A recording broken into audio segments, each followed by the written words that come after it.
Every family has a mystery. I found potentially an unsavoury family member. How on earth did it get there? What's the story behind it? Secrets waiting to be revealed. And this time, the clues are even more intriguing. This is not what I was expecting would be in that box. Yeah, it's just a lot. And the rabbit holes are deep. Oh my God. They just abducted groups of people. He had 3 wives and still went a-wooing. My team of experts explore every possible angle There was definitely this kind of material being made at that time. to uncover the hidden story, They were taken north as slaves. solve mysteries that cross the globe and span generations. I do feel like I would like some answers for my mum.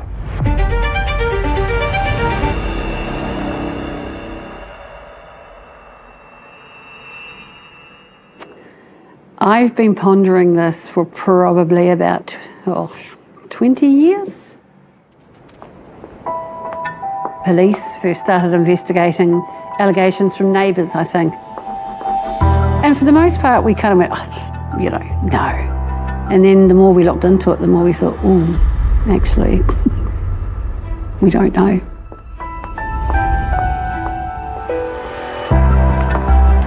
The version of my grandfather that I knew was a true gentleman.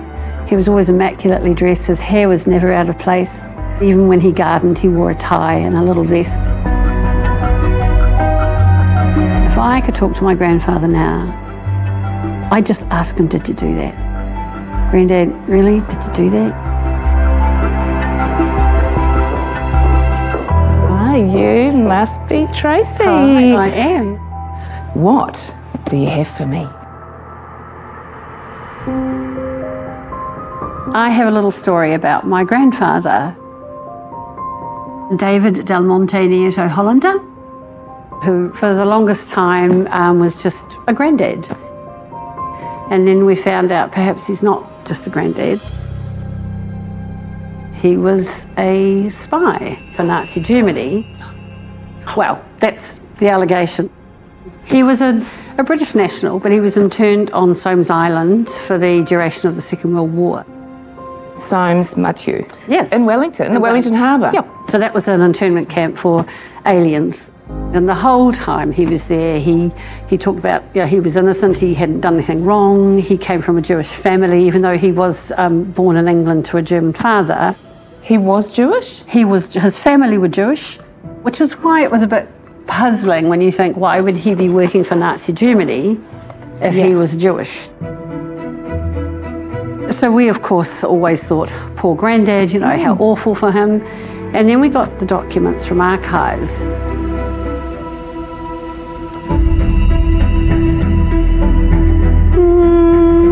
Maybe there's something going on here.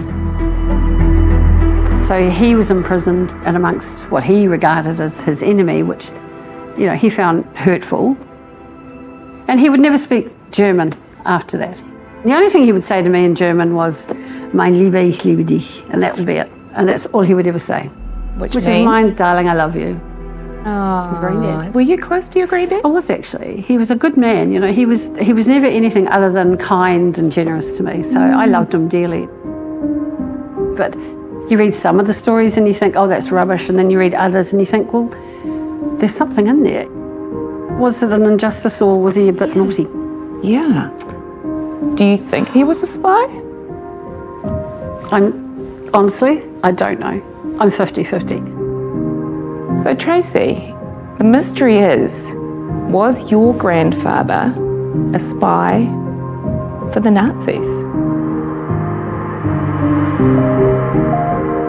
There was a miscarriage of justice and he was completely innocent of all this. It's terribly sad that he had to spend all that time imprisoned.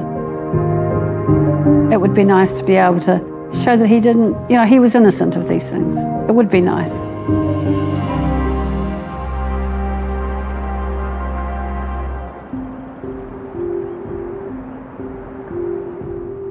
This is a mystery I'm determined to solve. What would motivate a British subject of Jewish heritage to spy for the enemy Nazis? It just doesn't make any sense. This police file is hundreds of pages long. It's going to take me some time to read it in full, but flicking through, there are some testimonies that quickly catch my attention. Yvonne Byrne, telephone operator. I recollect a man phoned Mr. Hollander. The man spoke with a decided foreign accent. The foreigner opened the conversation and said, "Mother said it is washing day today." Hollander replied, "Oh, that is all right," and nothing further was said by either of the men. It was blowing a southerly and raining heavily at the time. The reason I listened in was because of the foreign accent. One must regard all foreigners with suspicion these days. The police also found a code in Hollander's possession, which they deemed to be the Playfair cipher. In wartime, it was used to encode secret messages. The file contains testimonies from more than a dozen people, both for and against Hollander. There's a lot of hearsay, but not a lot of concrete evidence. Are these witness accounts purely based on paranoia? The inquiry started in 1937, a time of huge global tension.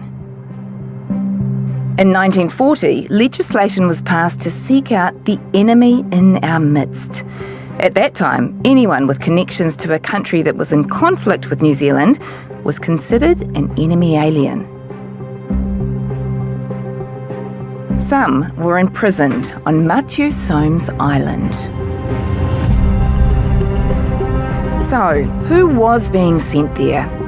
And how reasonable were the accusations levelled against them? I think I know someone who can help. David McGill has written a book about this intriguing island in the Wellington Harbour. So David, I have always had a fascination with Matthew Soames Island. I didn't know the level of mystery surrounding it. Where they put prisoners of war, aliens they called them, usually people with a German name. But there was the German hut, the Italian hut, and when they came into the war, the Japanese hut. You had both communist and nationalist Germans in the same barracks, people who were opposed in their ideologies totally. And of course it led to a lot of friction. So much so that 3 of them tried to escape. And this person, Hollander, that you're interested in, he made them a sextant so that they could sail to South America. That was their plan. There's the Hollander sextant. This is, oh my goodness. It's a very elaborate and very skillfully carved navigational tool. But he wasn't going with them. No, he didn't approve of what they were doing. It wasn't a very sensible thing to do, but they were very unhappy. The Jews suffered. That's why those 3 guys tried to escape. Yeah. You know, when you're having your bed soiled every night by, these people of German disposition, or Nazis. Okay, that actually makes a lot of sense because Tracy said that it was just a terrible time for him. He claimed to be a German Jew, so he would have suffered. Oh, it was very difficult for them mentally speaking. Yeah. I'm interested to know whether you think many of the internees were actually innocent. I don't think innocence comes into it. Once war broke out, people got very edgy and dobbed each other in, and having the German name was enough for the police to come around and arrest you, and you were sent to Soames Island, even if they weren't German. And if you were doing something suspicious? There wasn't anything to be suspicious about, frankly. What would they tell people about New Zealand that would interest the Germans? A lot of people had every right to be indignant to be put on Soames Island because they'd done nothing. And they must have simmered for 4 years on that island. According to David, very few of the people interned on Matthew Soames had actually committed crimes. Was Hollander just a victim of his German heritage? But the sextant, That's a surprise to me. Hollander was clearly a very intelligent man, and a man with some hidden talents.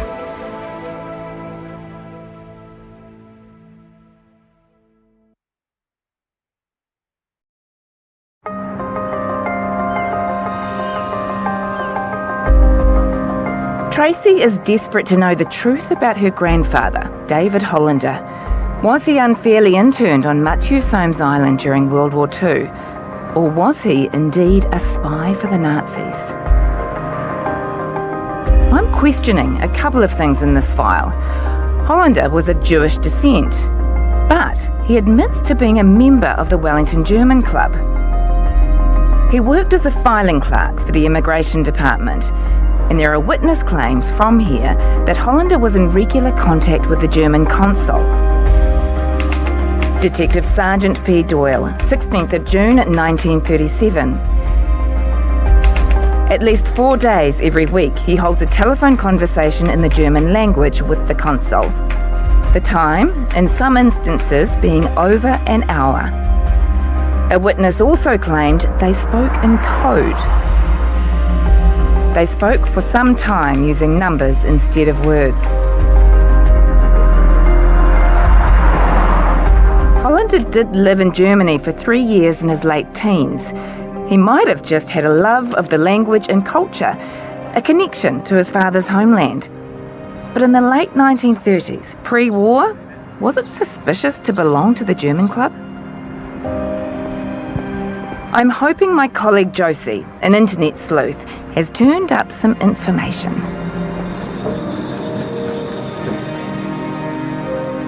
So, this mysterious Hollander, have you found anything about his involvement in the German club? There were some people in the German club who had German heritage or interested in German language, for example, who genuinely were not Nazis. Yeah, in the newspapers there's lots of examples of German clubs hosting really nice big social nights. You know, they had good parties, they had good music, that kind of thing. So it's fair to say some people would have gone not being a Nazi. The interesting thing, and this is what's come up in some of the documents we've found, is that he says he left in 1937. Right? He said the club was becoming too pro-Nazi for him to be involved with. The club was becoming too pro-Nazi. Interesting. It is interesting because it was actually pro-Nazi 5 years earlier than that. It had swastikas on the walls since 1933. In 1933, were Nazis bad? That's another really fair question. I think any officials who had a relationship with the German government would have had to declare themselves a member of the Nazi party in order to keep their role. Right. So do we know if Hollander had any associations with any suspicious people like that? The German consul. Do you recall a character called Hallenthal? Yes, Dr. Walter Hallenthal, Tracy's grandfather, was reported to be talking to him. What can you tell me about him? He became the German consul here in 1936 and then left in 1938, which is a very short time here. The thing about Hallenthal, after the war, he was actually investigated for Nazi crimes in France. Was he? Yes. He, by the war, was a through and through Nazi, yes. I'm so torn by this. I mean, David Hollander wasn't even born in Germany. That's right. And David didn't present as German or Jewish. He was English. Yeah. Do you make a distinction in David's case between being a Nazi and being an informant? Yes. I think if David is guilty, I would probably consider him an informant. I hope he's not a Nazi. That's all I can say.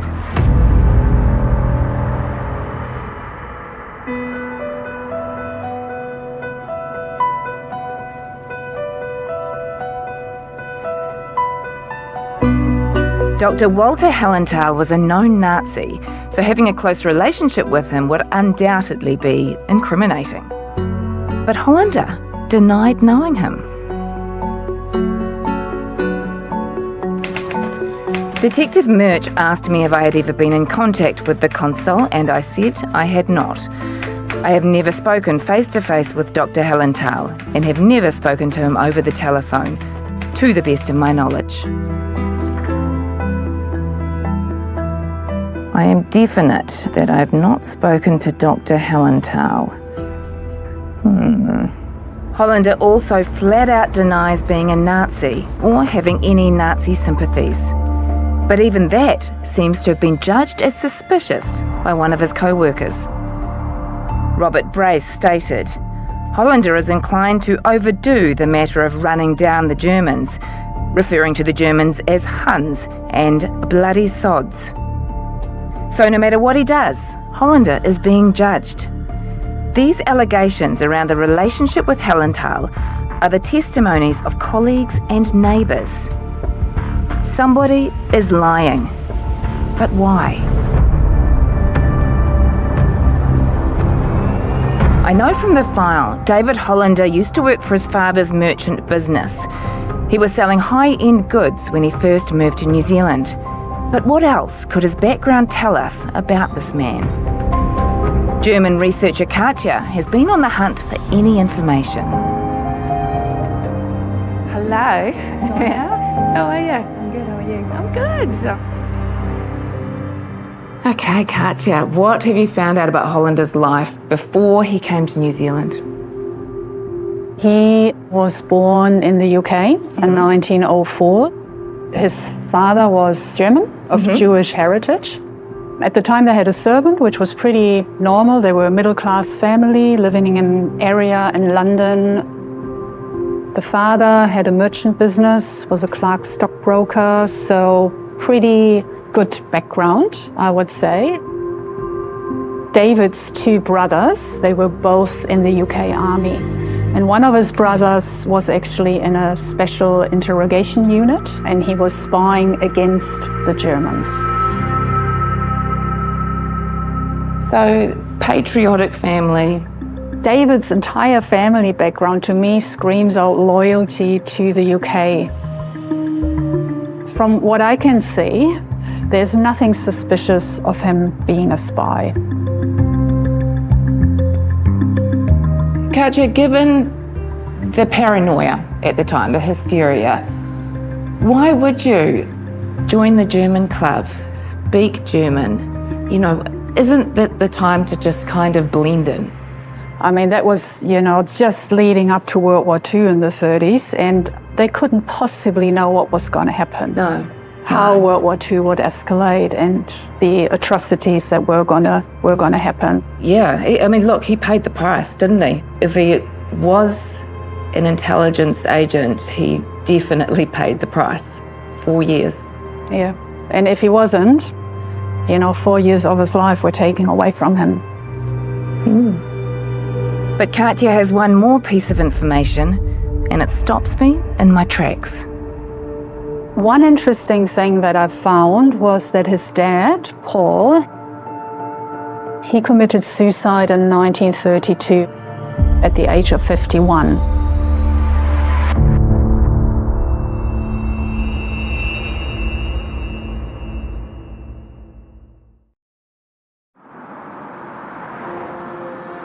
Katja has been looking into the early life of a suspected spy, David Hollander, and she's uncovered something shocking.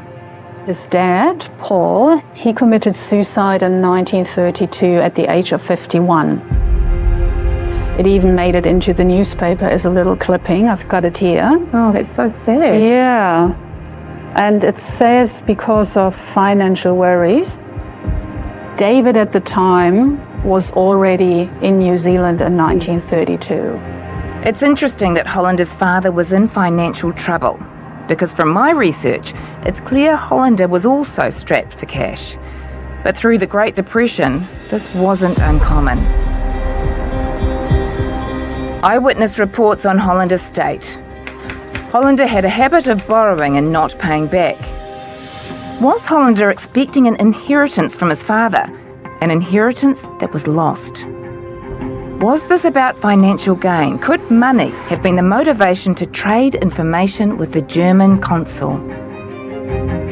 He is considerably in debt.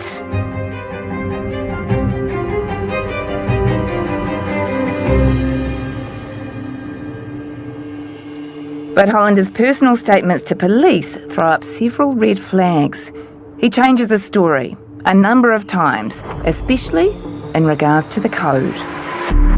First, he says it was used for a game. Then, he says it was a code he devised for pricing goods. Was this a genuine lapse of memory? I'm keen to know what a lawyer might make of this.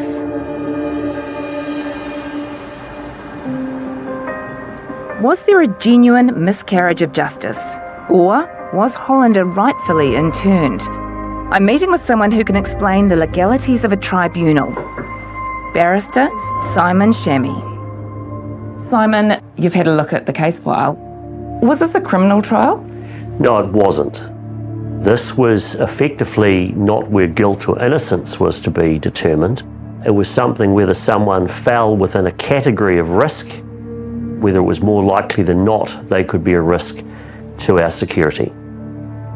Right. I feel like, Simon, there was likely casualties in this. There were people that were interned that were innocent. That could well have been the case, but obviously in this type of situation it's better for the government to make sure they get all of the enemies and maybe get a few innocent people rather than let enemy people go. Right. It's so different to the way we think now, to the criminal system. Well, the criminal system is based on it's better that 9 guilty people escape rather than 1 innocent person goes to jail. So it's an inversion of that. There's a lot in here, isn't there? It's not a teeny-weeny file. It's in-depth. There are quite a few strands to it that have come together. I don't think one strand would have necessarily been enough. Would you defend this guy? Would you want to? I defend everyone. Would you be confident with this case? I think it's shaky in terms of the changes of story. Interesting. To my mind, using a code when speaking to the German consulate and then changing a story about the code is going to be a real problem in assessing whether he's a good person or a bad person in terms of war. Given that he worked for the government, I'd be concerned. Most of my experts have cast doubt on the possibility that Hollander was working as a spy. But after hearing Simon's take, I'm starting to lean in the other direction, especially regarding the code. Why would Hollander in 1937 New Zealand have any need to communicate in code? Hey Aaron. Aaron Fox is an independent military historian. He's spent decades researching spy activity in Aotearoa. What do you make of the examples of code in the Hollander file? They're suspicious. It's just odd that a civilian would be wanting to use code for any reason in the 1930s. And then in the context of where he is and what he's doing, they become even more suspicious.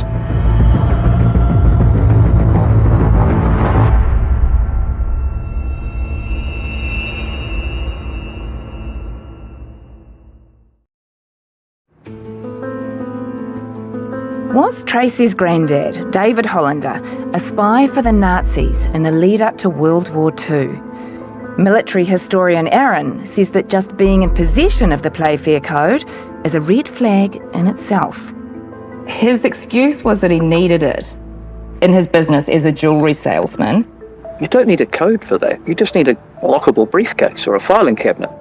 So why go to a Playfair Code, as they were using in this instance, and go to what they call trouble of taking plain text and then rendering it into a code that only someone else with a copy of your code can read? It doesn't make a lot of sense. So who was using the Playfair Code in 1937? The Royal Navy was using it. It was a good basic code which could be easily used without much technology. The washing comment. What do you make of that?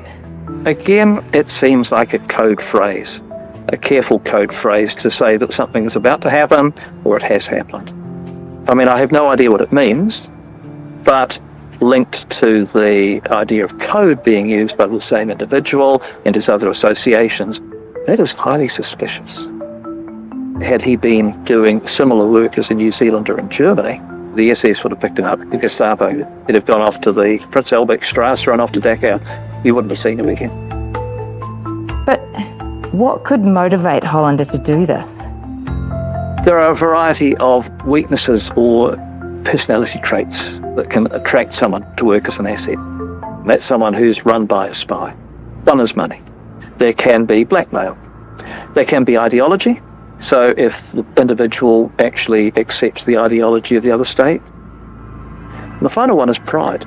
You can actually play to their intellect. And I've seen that with a number of assets. So I am brighter than everybody else. No one appreciates it.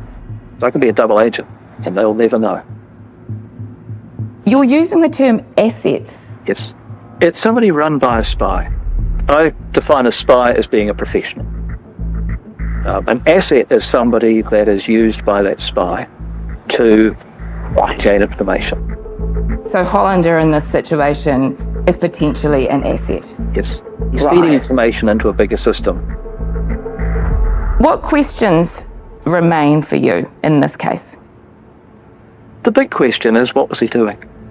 Was he innocent and just providing information that he thought was legitimate in an open way?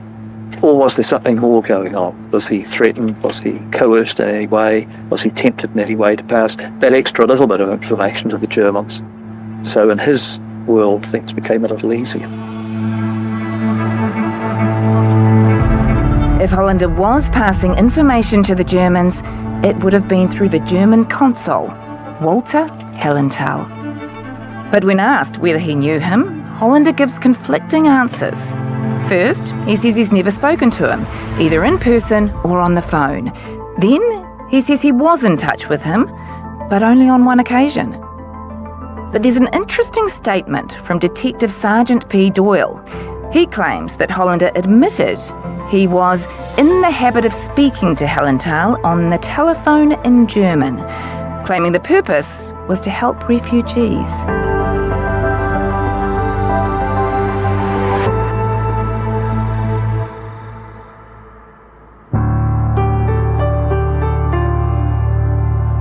In my conversation with David McGill, I'm pretty sure he mentioned something about the German consul.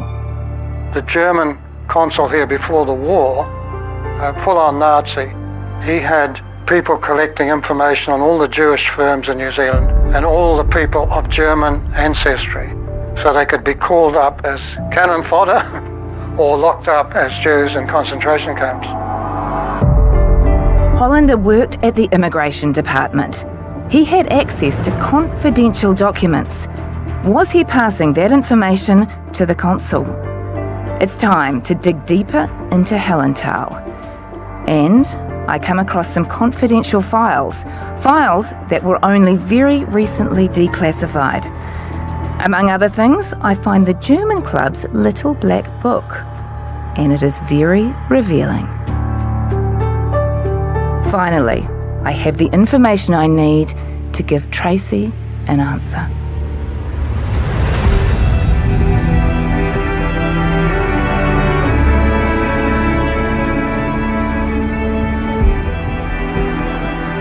But there's somewhere I want to take Tracy first. Matthew Soames Island was once an internment camp during the war. Now it's a stunning nature reserve in the heart of the Wellington Harbour. This is the place Tracy's granddad, David Hollander, was held for 4 years during the war. Some of the original buildings are still standing. Doc historian Richard Nestor is showing us around. Wow, okay. So here we are in the barracks, and this one's the only remaining one. And what you can imagine is there would have been lining on these walls, but they would have been compartmentalised off, and so each internee had his own bed, a set of shelves, a bookcase, that sort of thing.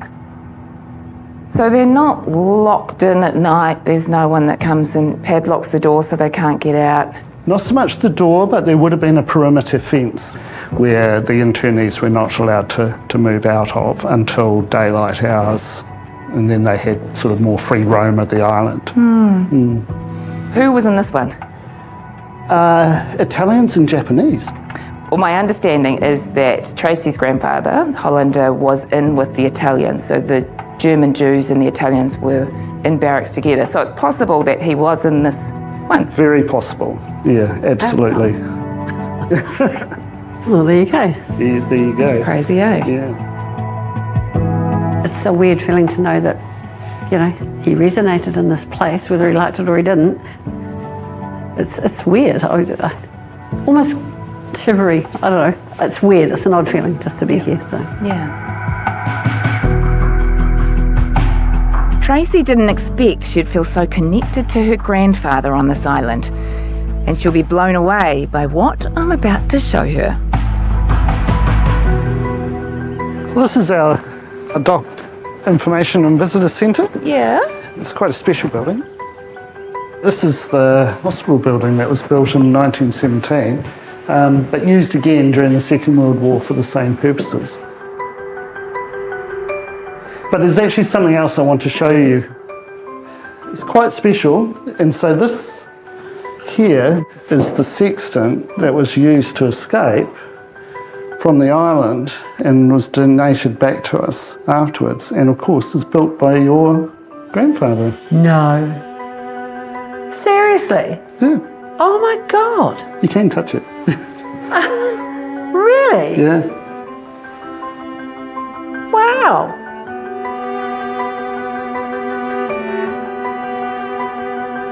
That was the one real legitimate attempt to escape from the island. I did not know that. That's amazing. God, his DNA's in that. It's been tested and is highly accurate as well. You know what? That does not surprise me. Granddad was very, almost Germanic. He was very precise. Something like this in the hands of enemy aliens on an internment camp was completely forbidden. Oh, God. And so not only was he building it, but hiding it and sort of keeping it a secret. Oh, I'm just blown away by that. It's like, what on earth? How did he know to even make that? He had to have knowledge himself of, and he wasn't a sailor by any stretch of the imagination. How did Hollander have the skills to make the sextant? It's just another question we have about this man. His motivations, his allegiances, and his talents. Coming to this island has been powerful for both of us. It's been a chance to get a real sense of what life here was like for him.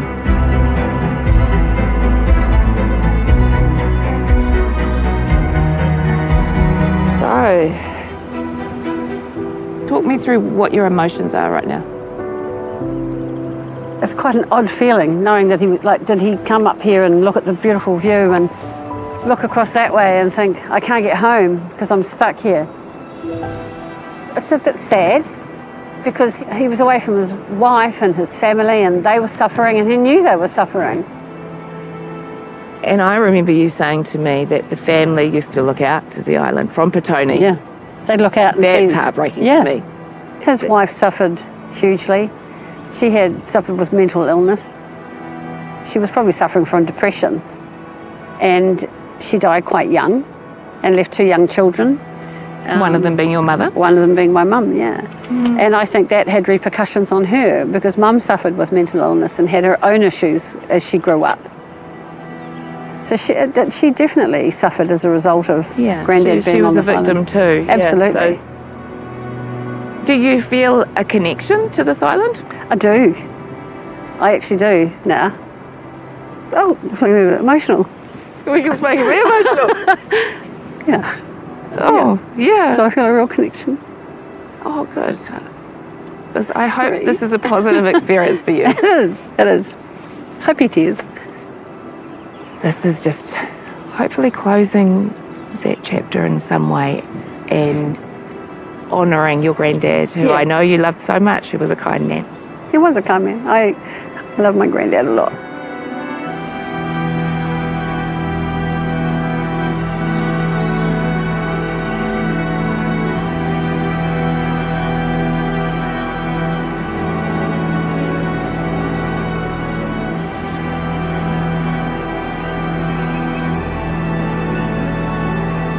This has been a moving experience for Tracy. How will she take the revelations I've uncovered about her granddad?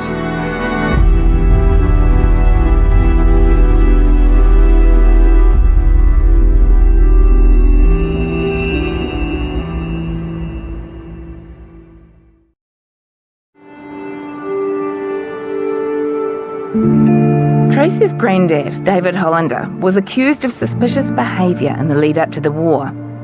He was labelled an enemy alien and he was sent to Matiu Somes Island for the duration of World War II.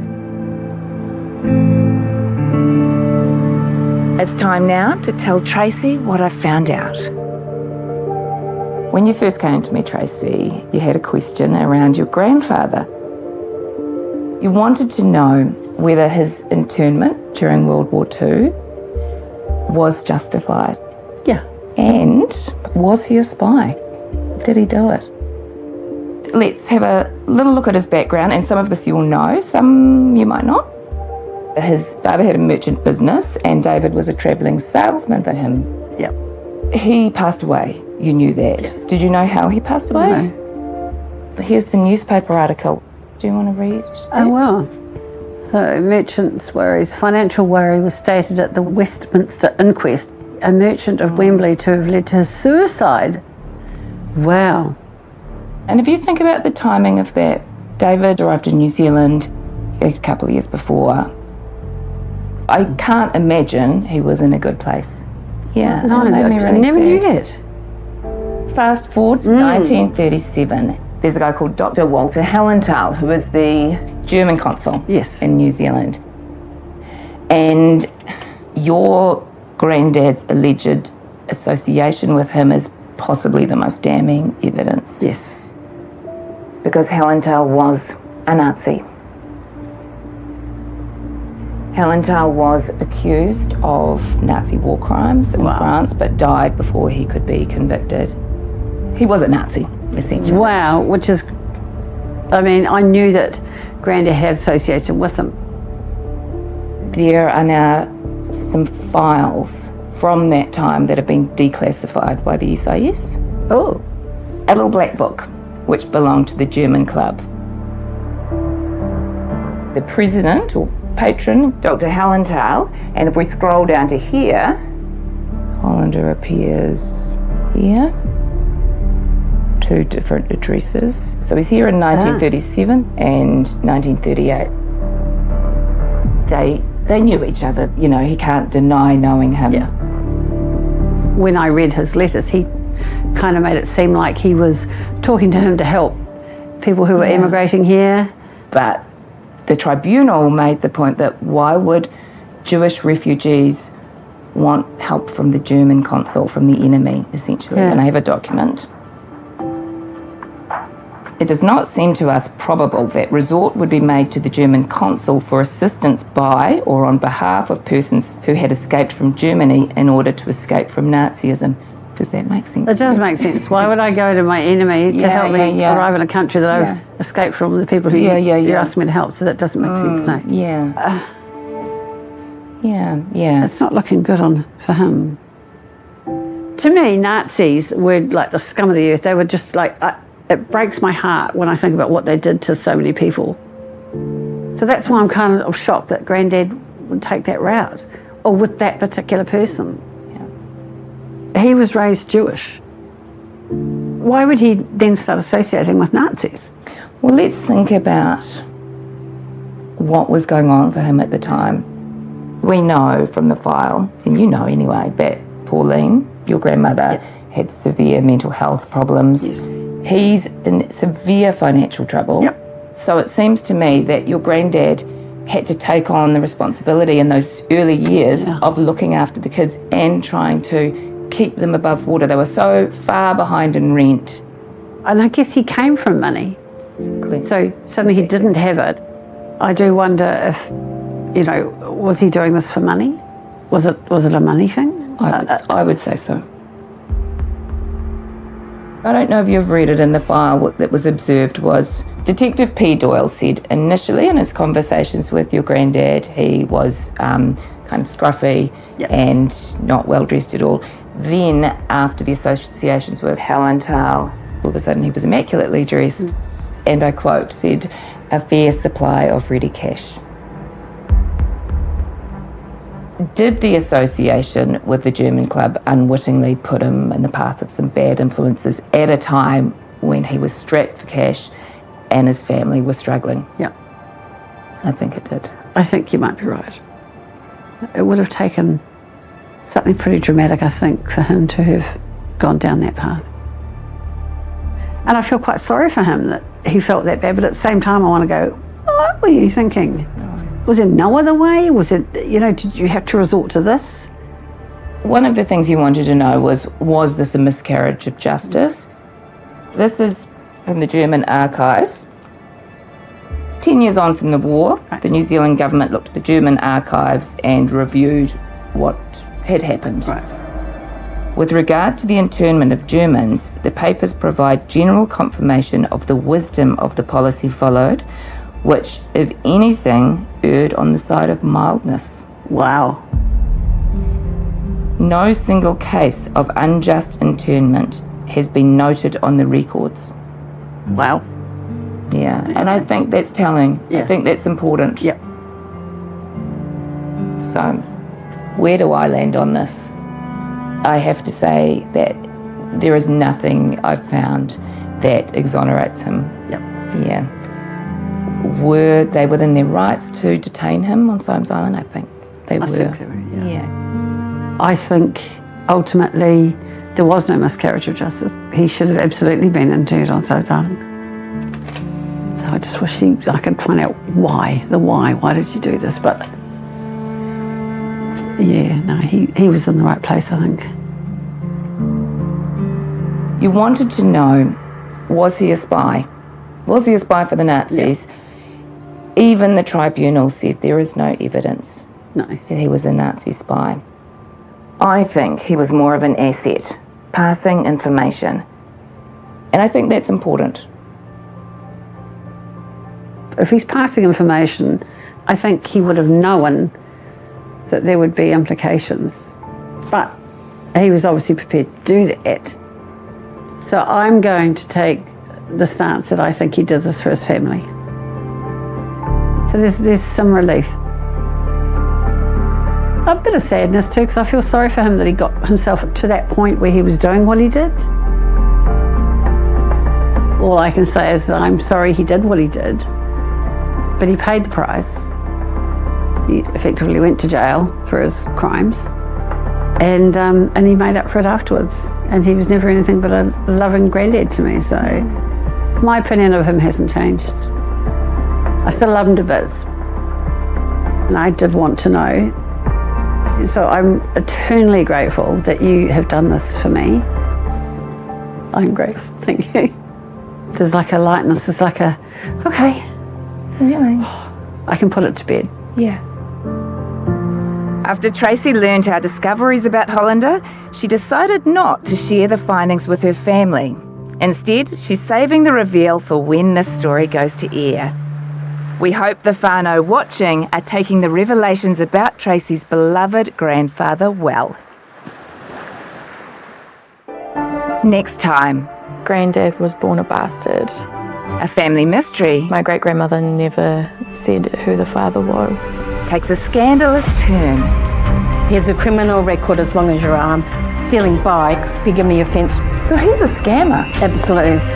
And a remarkable ancestral story. She gave up everyone and everything she knew for love.